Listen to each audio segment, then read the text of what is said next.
ಒಂದು ಇವತ್ತು ನಮ್ಮ ಡಿಸ್ಟ್ರಿಕ್ಟ್ ಇನ್ಚಾರ್ಜ್ ಮಂತ್ರಿಗಳಿದ್ದಾರೆ ಪರಮೇಶ್ವರ್ ಸಾಹೇಬರು. ನಮ್ಮ ತಾಲೂಕಲ್ಲಿ ಇವತ್ತು ಎಲ್ಲ ಇದು ನಮ್ಮ ಸರ್ಕಾರ ಬಹಳ ಚೆನ್ನಾಗಿ ಕೆಲಸ ಮಾಡ್ತಾ ಇದೆ. ನನ್ಗೆ ಬಹಳ ಸಂತೋಷ ಇವತ್ತು.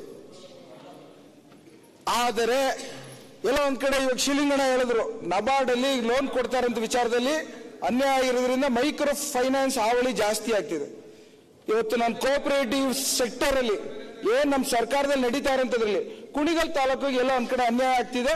ಆ ಲೋನ್ಗಳು ಕೊಡುವಂತ ವಿಚಾರದಲ್ಲಿ ಎಲ್ಲ ಗ್ರಾಮ ಪಂಚಾಯತಿ ಚುನಾವಣೆಗೆ ಎಲ್ಲ RTC ಸಾಲ ಕೊಟ್ಟಿದ್ದೀವಿ ಅಂತ ಹೇಳ್ಬಿಟ್ಟು ದುಡ್ಡೇ ಕೊಟ್ಟಿಲ್ಲ ಮಾನ್ಯ ಸಭಾಧ್ಯಕ್ಷ. ಇದನ್ನ ನಮ್ಮ ಮಂತ್ರಿಗಳಿಗೆ ಅರ್ಥ ಆಗುತ್ತೆ, ಇನ್ಚಾರ್ಜ್ ಮಂತ್ರಿಗಳಿಗೆ, ಪರಮೇಶ್ವರ್ ಸಾಹೇಬ್ರಿಗೆ.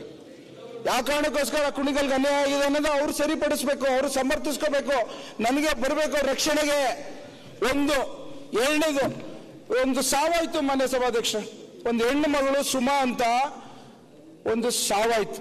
ಅವಳು ಸಾಫ್ಟ್ವೇರ್ ಇಂಜಿನಿಯರ್. ನಮ್ಮಲ್ಲಿ ಇಂಜಿನಿಯರಿಂಗ್ ಅಲ್ಲಿ ಸ್ಕೋರ್ಸ್ ಮಾಡ್ತಾರೆ. Scored around 9.5 out of 10. That is two high.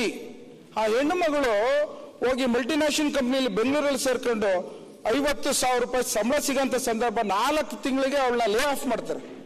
ಯಾವ ಕಾರಣಕ್ಕೋಸ್ಕರ ಲೇ ಆಫ್ ಮಾಡ್ತಾರೆ? ಇಂಗ್ಲಿಷ್ ಬರೋದಿಲ್ಲ ಅಂತ ಲೇ ಆಫ್ ಮಾಡ್ತಾಳೆ. ಅದಾದ್ಮೇಲೆ 5 ತಿಂಗಳು ಅವಳು ತನ್ನ ಇಂಗ್ಲಿಷ್ ಲ್ಯಾಂಗ್ವೇಜ್ ನ ಕಲೀಲಿಕ್ಕೆ ಪ್ರಯತ್ನ ಮಾಡಂತ ಸಂದರ್ಭದಲ್ಲಿ ಮನೆ ಆರ್ಥಿಕ ಪರಿಸ್ಥಿತಿ ಹದಗೆಟ್ಟಿರೋ ಸಂದರ್ಭದಲ್ಲಿ ಅವಳು ತಡಿಲಿಕ್ಕಾಗದಲ್ಲಿ ಕೆರೆಗೆ ಹಾರಿ ಬಿದ್ದು ಸಾವನ್ನಪ್ಪುತ್ತಾಳೆ. ಇವತ್ತು ನಾನು ಎಲ್ಲ ಶಾಸಕ ಮಿತ್ರಗಳು ಇದ್ದಾರೆ.